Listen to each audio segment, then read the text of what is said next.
दोस्तों, उच्चतम न्यायालय ने एक अंतरिम आदेश पारित किया है।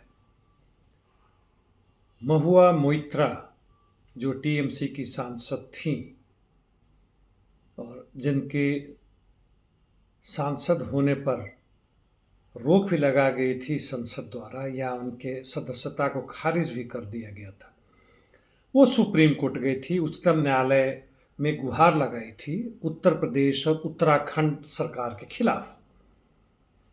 इन दोनों सरकारों ने कांवड़ यात्रा जो चल रहा है उसके मार्ग में जितने भी दुकानदार हैं, चाहे फल के हों, सब्जी के हों, छोटे मोटे दुकान हों, उनको अपना नाम लिखना था ताकि पता चले वो हिंदू है कि मुसलमान है। और इसलिए तथाकथित रूप से जो शुद्ध कांवड़ियाँ हैं वो अपने मत के हिसाब से, समझ के हिसाब से, तेवर के हिसाब से सामान खरीद बिक सकते हैं कि किसके दुकान से खरीदा जाए, हिंदू के दुकान से, मुसलमानों के दुकान से। यह बहुत ही निम्न स्तर का घटिया काम था, इसमें संदेह नहीं है। और उच्चतम न्यायालय ने अभी हाल फिलहाल में इस पे जब तक पूर्ण सुनवाई नहीं हो जाती है, दोनों पक्षों को नहीं सुन लेता है, अंतरिम रोक लगा दी है। सोशल मीडिया में तहलका है, ट्रेंड हो रहा है ब्रेकिंग न्यूज़ के नाम से, सुप्रीम कोर्ट के नाम से और वगैरह वगैरह के नाम से। सुप्रीम कोर्ट को उन्होंने महान बताया है, बड़ी बड़ी बातें कही हैं, प्रशंसा में कसीदे काढ़े हैं और कहा है कि एकमात्र वही सहारा है हमारे प्रजातंत्र को बचाने के लिए। उच्चतम न्यायालय ने और भी, या अन्य राज्यों के जो उच्चतम न्यायालय हैं, हाई कोर्ट्स हैं, उन्होंने भी कई तरह के वर्डिक्ट दिए हैं जो सरकार के पक्ष में नहीं है, कई बार दिए हैं। और कई बार दोनों ने, यानी उच्चतम न्यायालय ने भी और हाई कोर्ट ने भी, उच्च न्यायालय ने भी, और निम्नतम लोअर कोर्ट की जहाँ तक बात है उसकी तो बात ही छोड़ दें, अधिकांश इस तरह के वर्डिक्ट दिए हैं जो शर्मनाक हैं। उदाहरण नहीं बताऊंगा, लेकिन मुख्य रूप से यही है कि वह सरकार के पक्ष में, बड़े बड़े धनाढ्यों के पक्ष में, एकाधिकार पूंजीपतियों के पक्ष में जाता रहा है।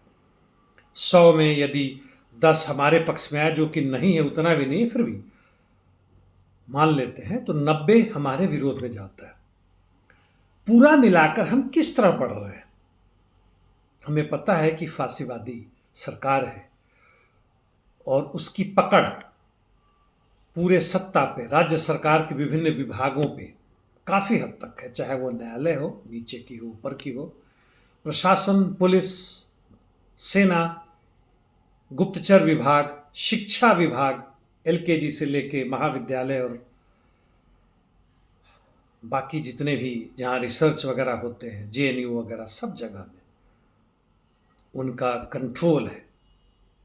मीडिया पर तो खैर है ही है, अब जानते हैं, गोदी मीडिया के नाम से कहते हैं, लैपटॉप मीडिया कहें या कॉरपोरेट मीडिया कहें, पालतू मीडिया कहें, जो भी कहें, सोशल मीडिया पर उन्हीं का अधिकार है। और कानून, नया कानून हो, पुराना कानून हो, चाहे कांग्रेस का वक्त हो, अभी का वक्त हो, पूर्ण रूप से उनके साथ है जिनके हाथ में देश की अधिक संपदा है, फैक्ट्री हैं, बड़े बड़े खेत खलिहान या माइंस हैं, यानी उत्पादन के जितने भी साधन हैं, और बड़े बड़े बैंक में जो अरबों खरबों के रुपया है, जिसमें आरबीआई का भी है, स्टेट बैंक ऑफ इंडिया, उन्हीं के हाथ में है।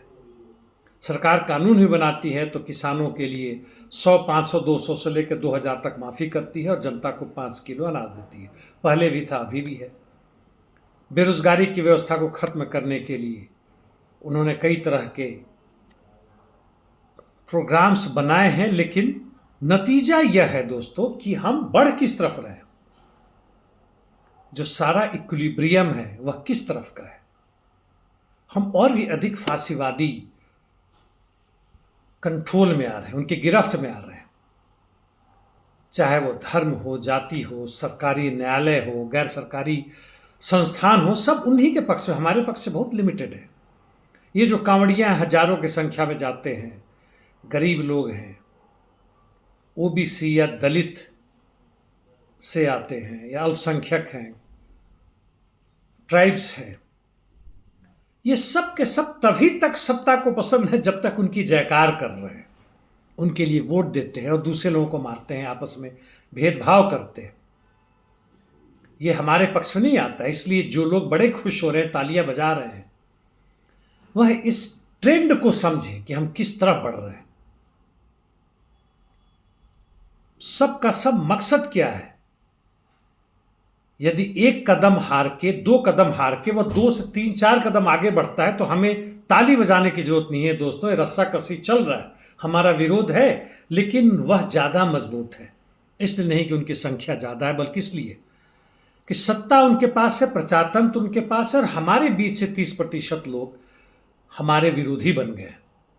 और हम जो बचते हैं 60, 65 या 70% तक लोग, हमें यह नहीं पता है कि हम किस तरह से विरोध करें, किस तरह से हम सही में फांसीवादी, पूंजीवादी फांसीवादी सत्ता को हम ध्वस्त कर अपनी सत्ता बना सके, जनता का, जनता के लिए और जनता के द्वारा।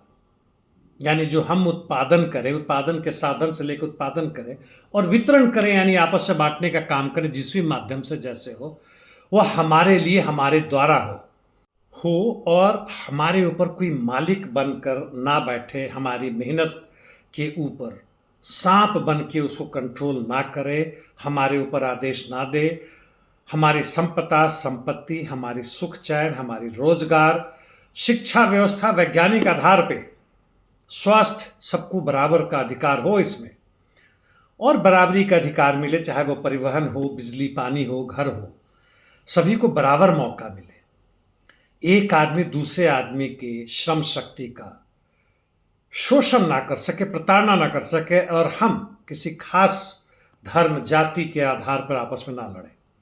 वास्तव में उस तरह की समाज की कल्पना बड़ा मुश्किल है आज के ज़माने में, लेकिन वह संभव है। और जरा सोचे साथियों इस पे, और एक खास तरह की उदारवादी ना बने कि यह भी ठीक है, वह भी ठीक है, ये खराब हो गया, थोड़ा सा वापस आ जाए। जी नहीं, पूरी की पूरी व्यवस्था को बदलाव की जहाँ तक बात है, हम वहाँ तक सोचें और एक साथ जुटकर उसके लिए मेहनत करें, हम सफल होंगे।